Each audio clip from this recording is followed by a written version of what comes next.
Alors, clic de V-Crème, qu'est-ce qui se cache là derrière? Donc, les pompiers vérifient la qualité de la sécurité incendie d'un bâtiment en fonction des critères suivants. On va dire clic de V-Crème et c'est en même temps un moyen mnémotechnique pour s'en rappeler et pour former les nouveaux pompiers. Pour les intégrer, on utilise cette formule clic de V-Crème, cet acronyme un peu bizarre. Voilà.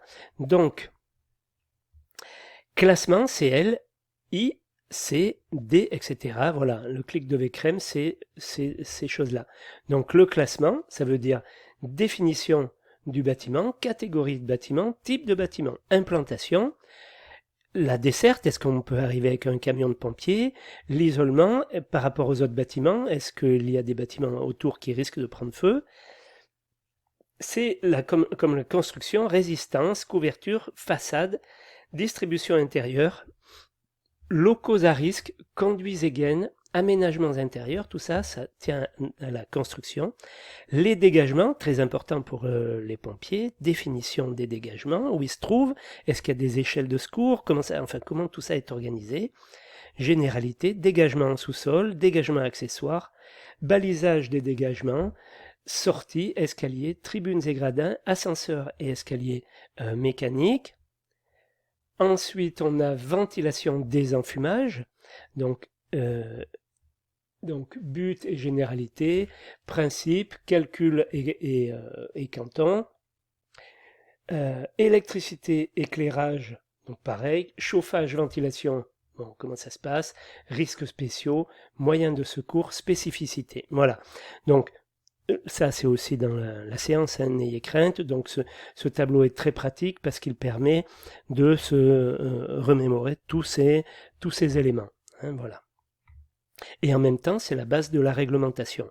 Donc, si vous voulez, lorsqu'on fait une étude, on passe point après point tous ces éléments-là, puis ces éléments-là, et on est sûr d'avoir fait, enfin on est sûr, on a fait quelque chose de correct qu'on doit faire valider par le SDIS. Chaque fois qu'on fait un projet et qu'on met un projet au point, on appelle donc les pompiers, enfin le centre départemental d'incendie et de secours.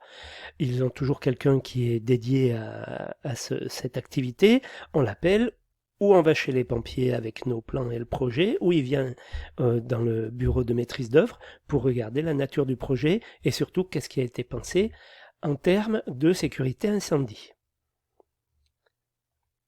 Donc, il y a également les systèmes de sécurité incendie, les SSI, très important. Donc, toutes les entreprises sont tenues d'avoir un système de sécurité incendie conforme au SSI, système de sécurité incendie. Donc, ce SSI est couvert par le Code du travail dans des articles bien précis et traite de l'obligation des employeurs de placer un système de sécurité incendie, y compris l'installation de systèmes d'alarme et d'autres moyens de communication qui permettent la mise en œuvre de mesures propres en cas d'incendie, alerte d'urgence, évacuation et secours, que ce soit des signaux lumineux et sonores. Il faut penser qu'il peut y avoir des malvoyants et des malentendants dans le personnel. Un système d'alarme sonore est obligatoire pour toutes les entreprises ayant 50 salariés ou plus. En vertu de l'article R 442 27 36, le signal sonore d'alarme est audible de tout point du bâtiment pendant le temps nécessaire à l'évacuation, avec une autonomie minimale de 5 minutes, sans électricité. Une alarme visuelle doit être installée dans les bâtiments où l'alarme sonore n'est pas suffisante pour avertir tout le monde à l'intérieur de l'immeuble. En cas de déficience auditive et dans des situations où les personnes utilisent des casques anti-bruit.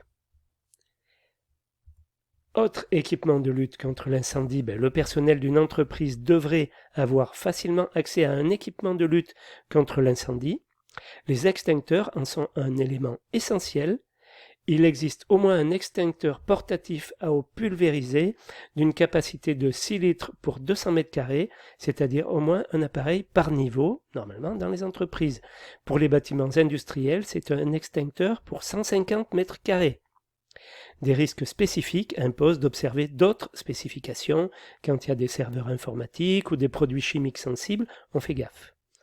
Tous les extincteurs doivent être maintenus en bon état de fonctionnement, inspectés régulièrement et facilement accessibles et utilisables par le personnel de l'établissement.